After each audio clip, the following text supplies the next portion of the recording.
Hello po mga ka-viral and welcome back to this YouTube channel. Latest update na naman tayo. VP Sara Duterte madidiin sa impeachment complaints na isinulong ng mga taga-kongreso. Hindi napigilan na mapaiyak ang Vice Presidente dahil sa maaaring kahahantungan niya pagkatapos ng impeachment.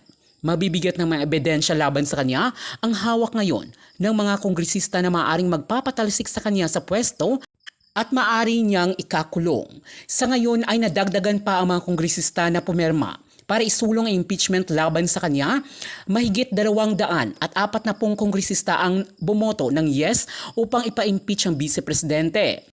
Naisumiti na sa Senado ang dokumento ng impeachment at maaari na itong simulan sa darating na Hunyo dahil ayon sa Senado ay nagsimula na silang mag-adjourn.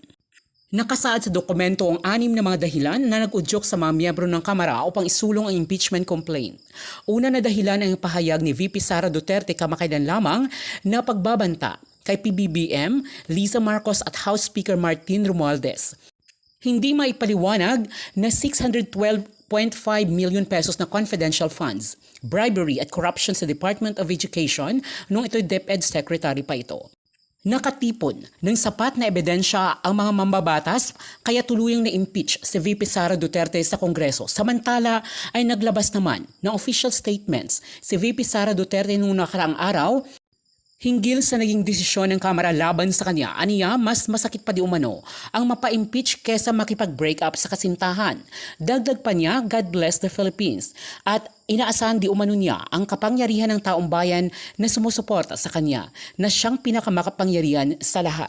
Umani naman ito ng iba't ibang reaksyon mula sa mga taga-kongreso at anila ay hindi naging seryoso ang Vice Presidente hinggil sa kanyang impeachment complaint. If the Senate rules on impeachment will provide that private prosecutors can participate during the impeachment trial, then maybe they can continue as private prosecutors. So it would all depend on the impeachment court once they convene and they set forth their rules of impeachment. Dadagdag ko lang po sa mga dalawang prosecutors po natin. I think the Constitution speaks about the Congress, the House of Representatives tries, and then the conviction is on the Senate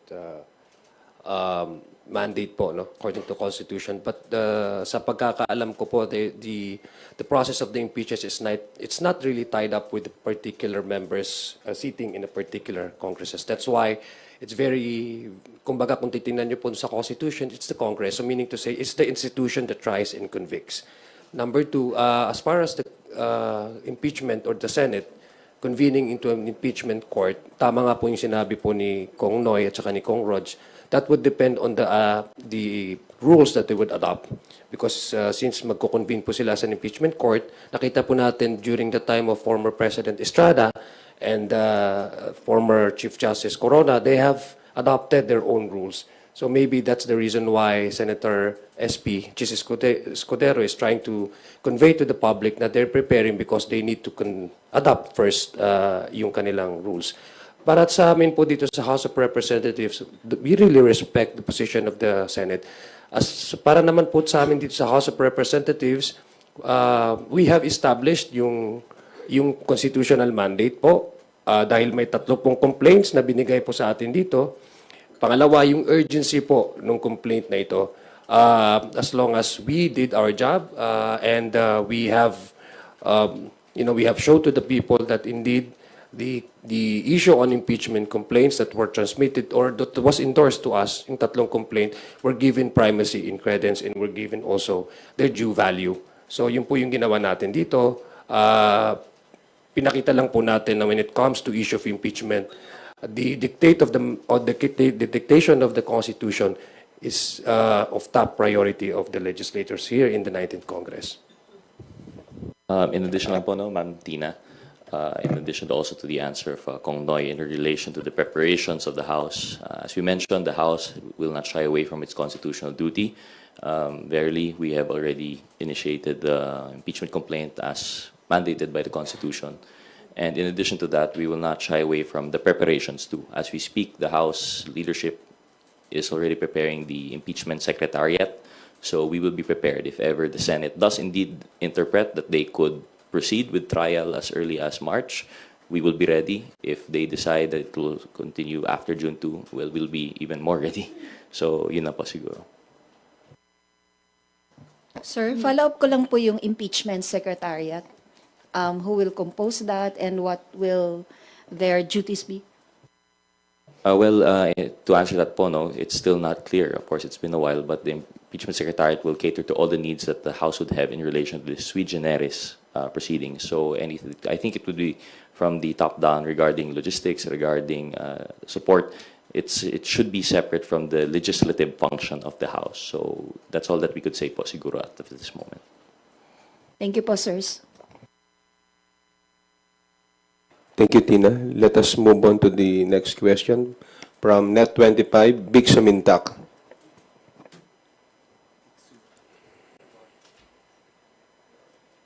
Good morning po. Just a quick follow-up lang po. Among the 11 congressman prosecutors, may we know who will be the lead prosecutors? We leave it to the leadership of the House, who will be the lead prosecutor, and we will respect that. And we're fine with anyone who will be chosen as lead prosecutor.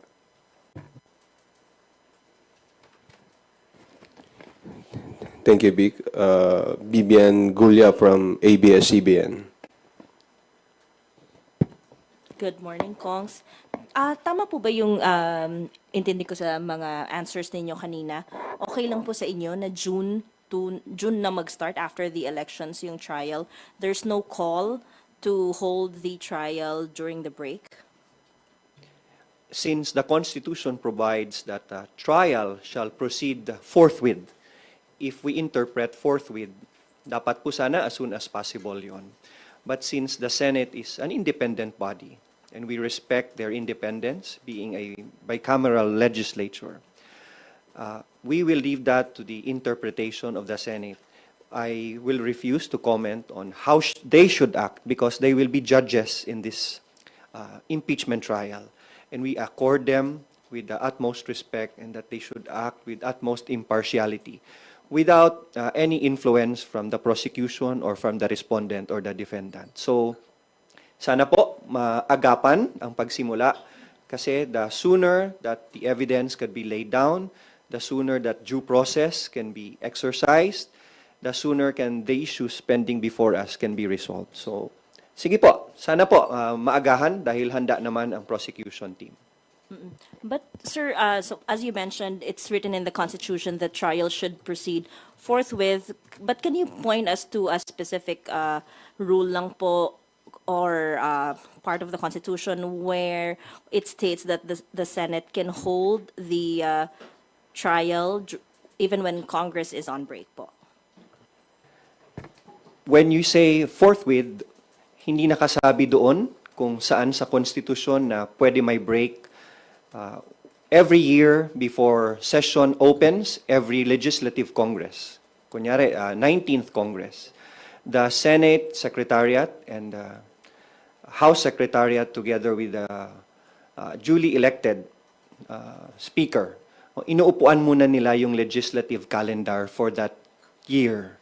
While it's not clear whether we can proceed with the impeachment trial during the break, we said earlier that the impeachment trial is a sui generis, o kakaibang proseso po ito. It's a class of its own. And it is not bound by the legislative calendar. It's purely a political question on how Senate would proceed with it. So, yan po ang sagot dyan, no? Hindi po nakatali yan sa black and white. And we will see how the Senate would react on and act on the impeachment complaint. Sir, baka lang din po meron kayong comment dun sa sinabi ni SP Cheese na unfair na madaliin sila dahil 2 buwan daw po inupuan ng House ang impeachment complaints. Well, again, we respect the position of this, the Senate President. In fact, it has been explained naman po ni Congressman Noy that they have their own rules. We don't want to at least influence the impartiality ng mga senator judges. We will just wait for the Senate to convene as an impeachment court.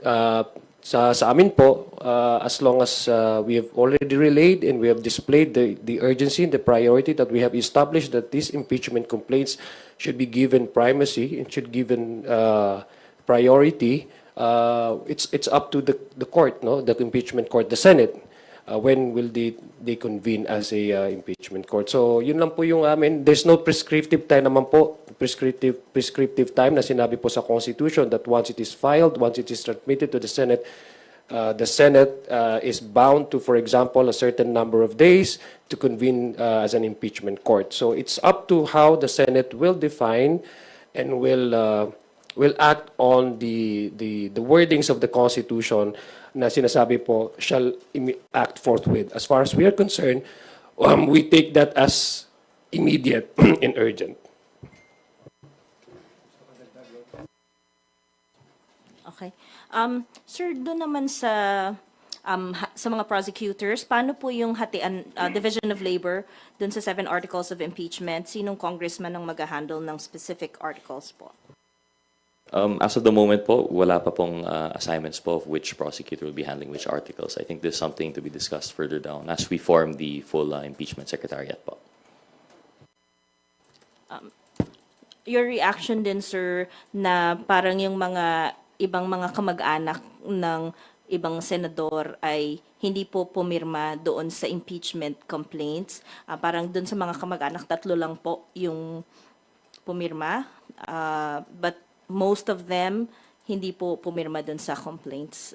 May implications po ba ito on the... Well, how would you interpret that? I hope you'd understand we'd refuse to comment on that po. Especially given that these are our colleagues and we respect their opinion, every representative has the right to conduct themselves as they see fit for their constituents. But one thing's for sure po, the numbers are very clear. This is more than 1/3 required. There is a supermajority, so to speak. Yun na po yung impeachment complaint po natin. Just to add, legally, it will not affect the impeachment complaint. It will not affect the impeachment trial. And cold neutrality of an impartial judge by the Senate and members of the Senate would be better preserved siguro kung may ganyan. I-add ko lang, it just goes to show na yung mga lumalabas po na mga fake news at mga rumors na merong sa pilitan, na merong nagkakaroon po ng pag-influensya sa ating mga miyembro, ito po yung nagpapatunay na ang bawat isa po sa amin ay nagdesisyon base ho doon sa kanilang pag-appreciate ng merits ng complaint na ito. Last na lang po. Your comment, sinabi raw po ni Duterte Youth Party List Chairman Ronald Cardema, alleges funds for later release were promised to the 215 lawmakers who signed the 4th impeachment complaint against Vice President Duterte. Again, kaya po ang committee, ang TRICOM ay nagko-conduct po ng investigation at inquiry in aid of legislation dahil po precisely because of these rumors and this chismis and this fake news na lumalabas po doon sa ating lipunan. Wala pong katotohanan sa mga sinasabi na ganyan. We would like to again to focus on the impeachment complaint. Ito po ay diversionary tactic na ginagawa po ng mga tao o grupo na ina-assail po nila yung integrity ng House, yung merits nung kaso o nung complaint na ipinasa po natin, tinransmit po natin sa Senate. Gusto ko lang pong ipaabot sa ating mga kababayan na we should be focused on the complaints, on the articles of impeachment. Wag tayo magpapadala at maniniwala sa mga diversionary tactics na ginagawa po ng ilang grupo po. Kaya nga po tayo inaagaran natin na magkaroon po ng batas para ma-regulate po natin at mabigyan sa solusyon itong mga fake news po na lumalabas, disinformation, malinformation, and misinformation po na lumalaganap sa ating lipunan. Isa na po itong mga balitang ganito. Thank you. Next question, Krisa Subing-Subing from Inquirer. Go ahead. Meron din pong abot ng kanilang suporta or sa complaint na ito. Although I don't know how they would be able to be included in as complainants to amend the 215 to make it the 225 kung di ako nagkakamali. But that would depend on, I guess, on the court, on the Senate acting as impeachment court, whether they would allow such amendment to the complaints, number of complainants. May follow-up lang po. Sir, kailan po nag-start yung mga party consultations po on consolidating the fourth complaint, impeachment complaint po? And does that mean that essentially the congressmen have already made up their minds, even though President Marcos himself has signaled na ayaw niya pong ituloy yung impeachment process because madi-deprioritize yung mga priorities ng Marcos administration? We thank the President for respecting the separation of powers and respecting the independence of Congress. And we also respect the decision of the Executive Department. As far as party consultations are concerned, it's been ongoing since the first impeachment complaint has been filed. Internally, depende sa partido. Depende sa kanilang approach kung magtatanong sila internally kung may pabor ba sa impeachment, ano ang klase ng articles of impeachment ang nakakarapat. That is why nabuo itong fourth impeachment complaint where there is a consensus of more than 200 members who signed kasi mas malinaw itong impeachment complaint at mas matatag ang paglatag ng mga articles of impeachment.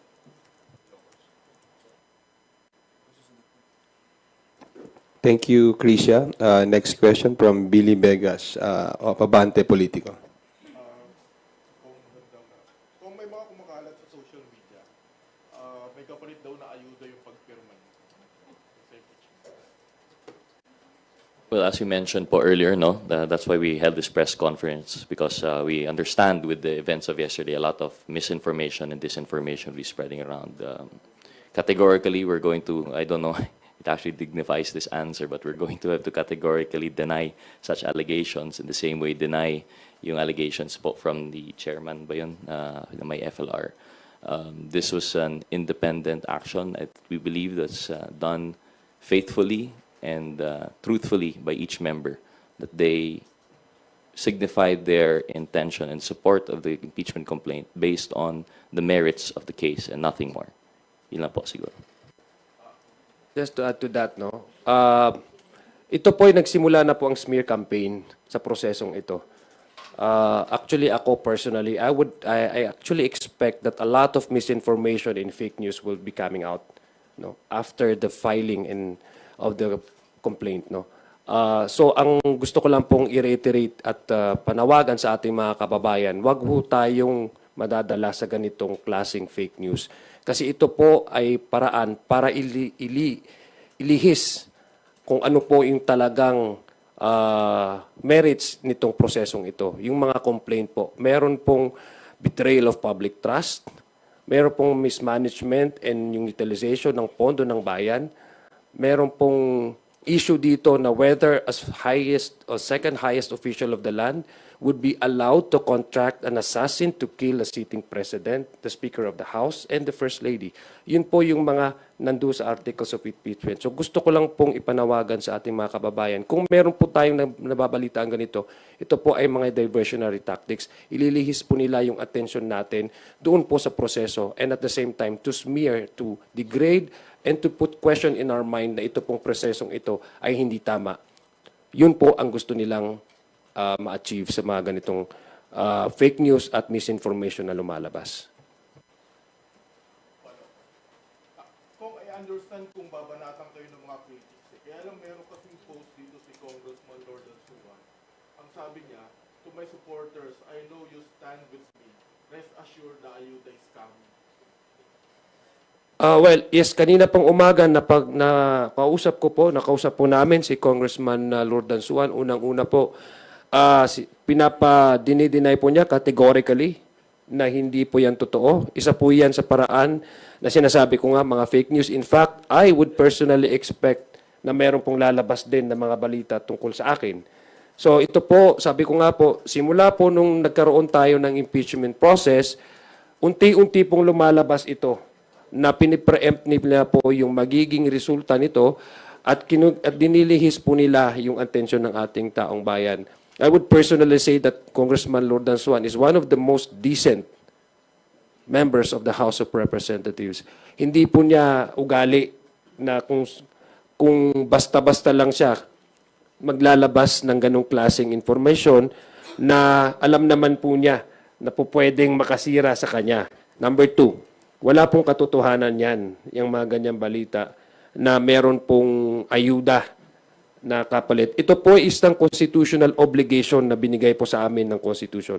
Hindi lang ho ito prerogative, hindi ho ito discretionary power. Ito po ay mandato at obligasyon ng bawat isang miyembro ng Kongresong ito para ipaabot sa Senado na kung meron mang hindi magandang gawain ng isang opisyalis specified under the Constitution, the President, the Vice President, Ombudsman, Chief, mga Justices of the Supreme Court, COMELEC. Andun po, enumerated po yung mga official na to. Kung meron pong complaint galing sa ating taong bayan, remember, 3 complaint po ito, wala pong choice ang membro ng House of Representatives but to hear and make sure that these complaints will see the light of the day. May dagdag lang po, no? And this is setting aside yung impeachment issue po muna. I'm speaking not as a prosecutor, but as a member of the TRICOM. As mentioned by Kong Zia, this just highlights the importance of the hearings that we are conducting there. This is a prime example of how misinformation and fake news are used not only to disrupt the personal lives, but the public functions of our government now. So I hope that yung sa ating mga kababayan, we continue to be vigilant and to really double check and fact check po, no, all of these informations coming out. Kasi lumalabas po, fake statement, fake page. Yun lang naman po. Idadagdag ko lang po sa mga fake news peddlers, ha. Tatayuan po namin ang obligasyon namin at mandato po binigay sa amin ng Constitution, no matter what you do. Maybe this is a good time also to thank the media corps of Congress for maintaining integrity in journalism. Magiging matatag po ang propesyon ninyo kung wala yung mga fake news na galing sa ibang tao na hindi naman accredited. Kaya magtulungan po tayo to maintain integrity in media, maintain integrity in journalism, because you will be our partners in transparency and in accountability.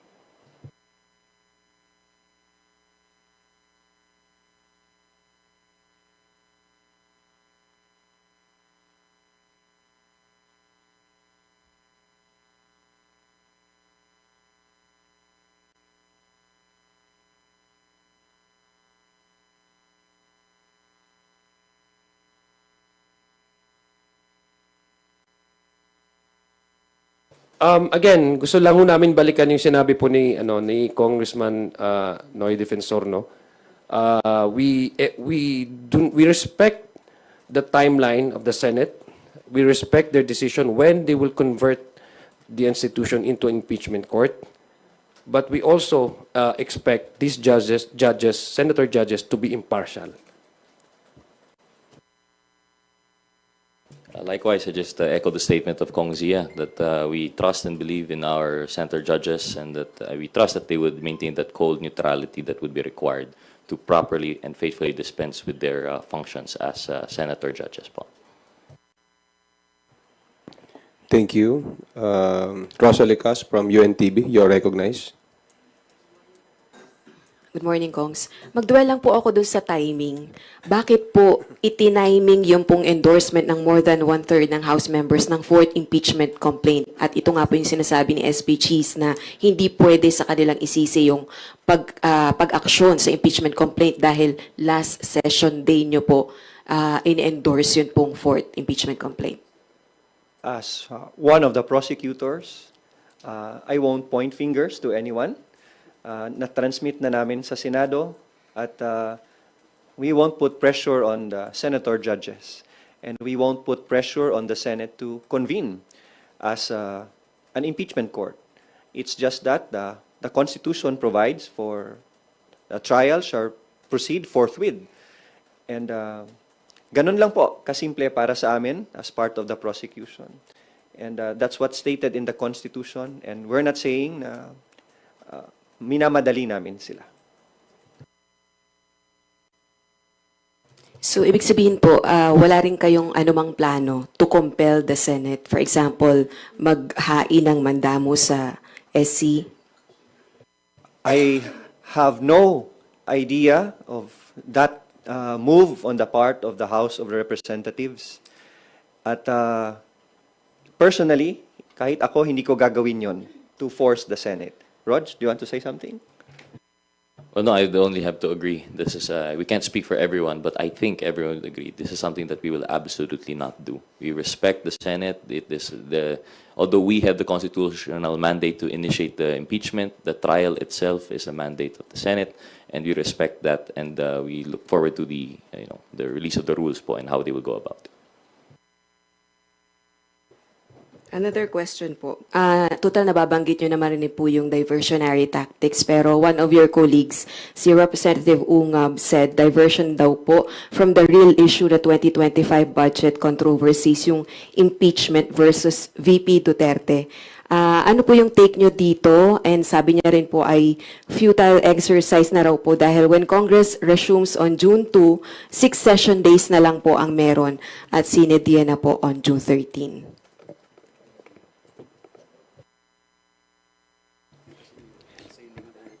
Congressman Sid Ungab is one of my most respected colleagues in 18th and 19th Congress.